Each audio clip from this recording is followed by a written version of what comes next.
ओम शांति।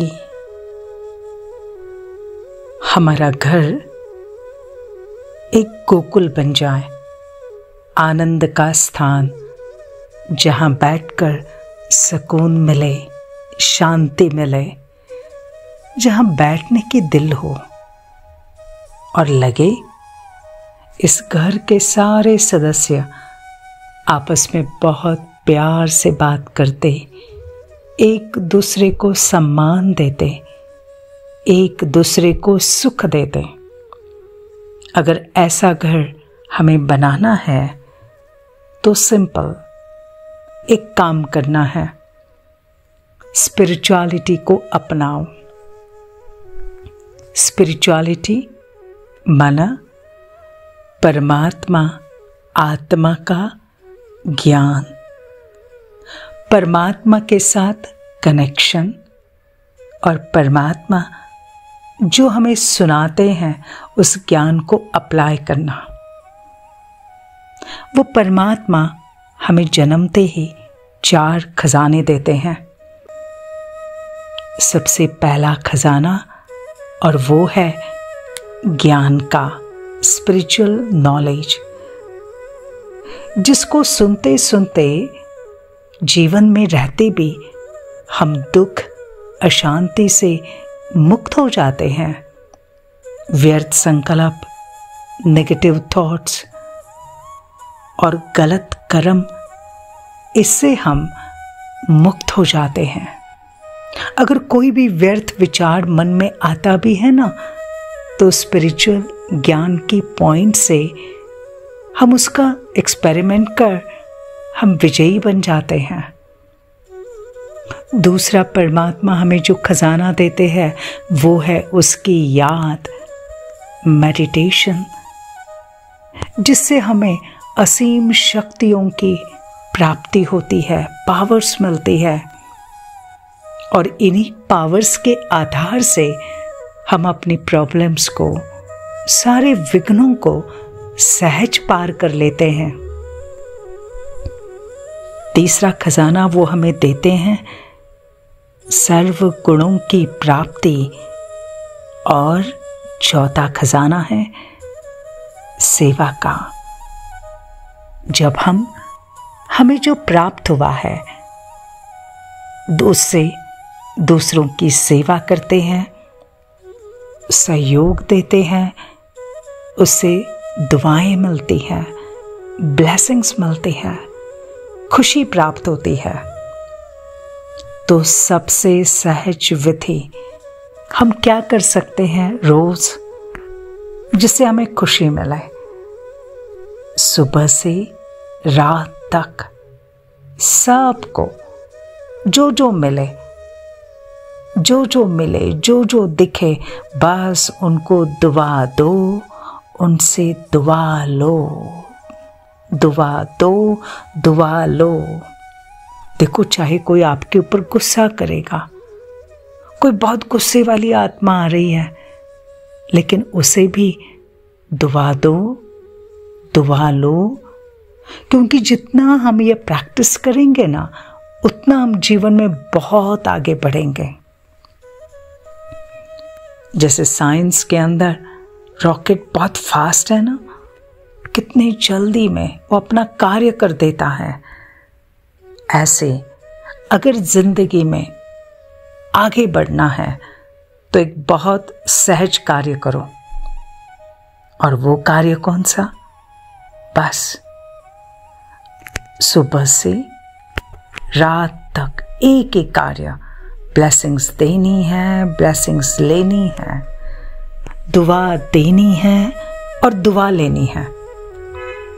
अच्छा, अगर किसी ने बद्दुआ दी तो फिर क्या करेंगे? क्योंकि कोई बद्दुआ देगा, कोई इंसल्ट करेगा, कोई टॉन्ट मारेगा, कोई नेगेटिव वर्ड्स बोलेगा। अच्छा, कोई तो बार बार डिस्टर्ब करेगा, तो फिर खुद को क्या याद दिलाना है?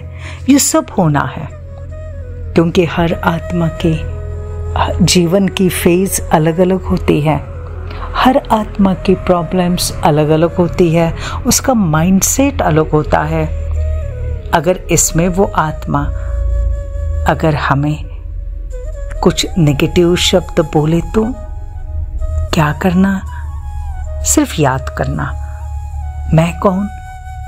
परमात्मा का बच्चा जो दाता है। उस दाता का बच्चा मैं दाता हूं, मास्टर दाता।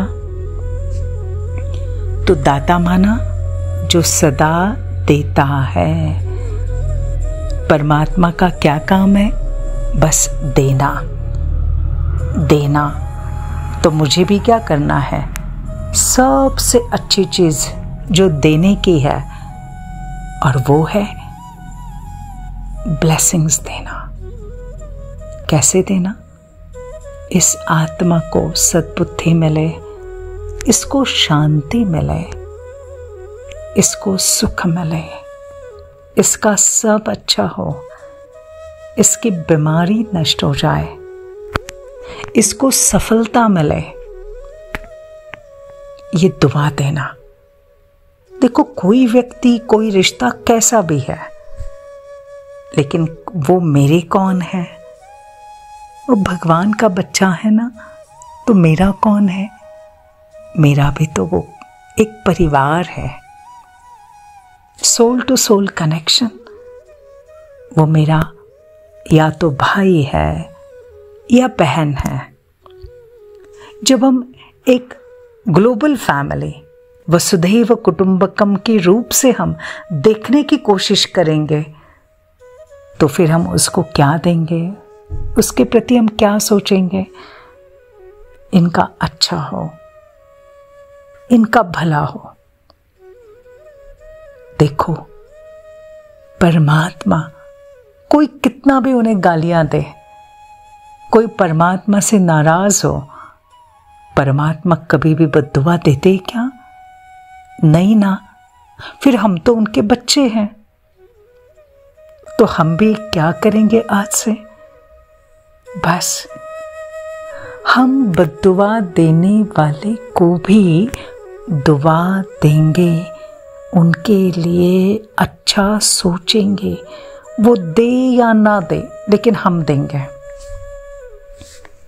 फिर हमें दुख होगा क्या? नहीं ना। और इसलिए परमात्मा कहते हैं, अगर आपको कोई दुख देता है तो भी आप दुख नहीं लेना। वो देंगे, लेकिन आप नहीं लेना। क्योंकि देखो, देने वाले ने तो दे दिया, लेकिन लेने वाला कौन है? हम है ना। हम देने वाले हैं, हम ब्लेसिंग्स देने वाले हैं, हम दुख लेने वाले नहीं हैं। सिंपल। कोई मुझे कोई ऐसी चीज देता है जो बिगड़ चुकी है, टूटी हुई है, या कोई फ्रूट है खराब है, तो हम लेंगे क्या? नहीं, हम बिल्कुल नहीं लेंगे।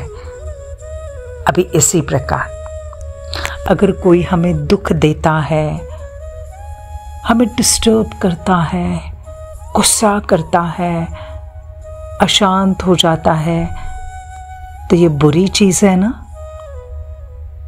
देखो, हमें भी खुद को ऐसी चीजें पसंद है क्या? नहीं ना। बुरी चीज कभी साथ में लेके जाते हैं क्या? नहीं ना। तो फिर हम क्यों दूसरों के शब्दों को, उनके कटु वचनों को हम अपने मस्तक में, दिमाग में, हृदय में हम क्यों वहां रखते हैं? हम क्यों उसे बार बार याद करते हैं? अगर हम वो दुख अंदर लेंगे ही नहीं तो हम कभी दुखी होंगे ही नहीं। तो जब मैं दुखी नहीं हूं तो मेरे जीवन का आधा दुख तो ऐसे खत्म हो गया। और फिर अगर दुख के बजाय मैं उस आत्मा के प्रति शुभ सोचती हूँ, शुभ बोलती हूँ, हाँ, इसको प्रैक्टिस लगेगी, इसको बार बार प्रैक्टिस करनी पड़ेगी। लेकिन अगर हम सुख देते जाएंगे, शुभ सोचेंगे तो आखिर वहां से भी तो दुआएं मिलेंगी ना, तो हम भी सुखी रहेंगे। और मालूम है, हमारा ब्लेसिंग्स का खजाना, दुआओं का खजाना भरपूर हो जाएगा। तो फिर क्या करना है? हर आत्मा कैसी भी हो, बस मुझे दुआएं लेनी है। अंडरलाइन। वो गुस्सा कर रहे हैं, मैंने ये सोचना है वो मुझे शांति का पाठ पक्का करा रहे हैं, वो मेरी सहनशीलता का पाठ पक्का करा रहे हैं। अच्छा, चैरिटी बिगिंस एट होम। देखो, परिवार में भी, फैमिली में भी अगर कोई दुख देता है ना, तो भी नहीं लेना, बस उनके ऊपर रहम करना। तो पहले घर वालों पर करे, फिर हमारे घर का वायुमंडल बदल जाएगा। घर से ही अगर हम ये शुरू करते हैं, वो गुस्सा करे, हम शांत रहे, हम मीठे से बात करें, वो अपमान करे, हम सम्मान से बात करें, वो दुख दे, हम सुख दे, तो सोचो घर का वातावरण क्या बन जाएगा। घर का वातावरण बड़ा आनंद का हो जाएगा, क्योंकि स्व का परिवर्तन किया ना। तो स्व का परिवर्तन करने से पूरे घर का माहौल, परिवार का माहौल चेंज हो जाएगा। घर एक आश्रम की तरह हो जाएगा। ध्यान में रखना, घर मंदिर बन जाएगा। सिर्फ दुआएं देना और दुआएं लेना, इससे घर मंदिर बनेगा। अच्छा, मंदिर की मूर्ति क्या करती है? दुआ देती है ना। मूर्ति के आगे जाकर भी क्या कहते हो? दुआ दो, आशीर्वाद दो। तो बस मैं उस मंदिर की मूर्त हूं, तो मुझे भी क्या देना है?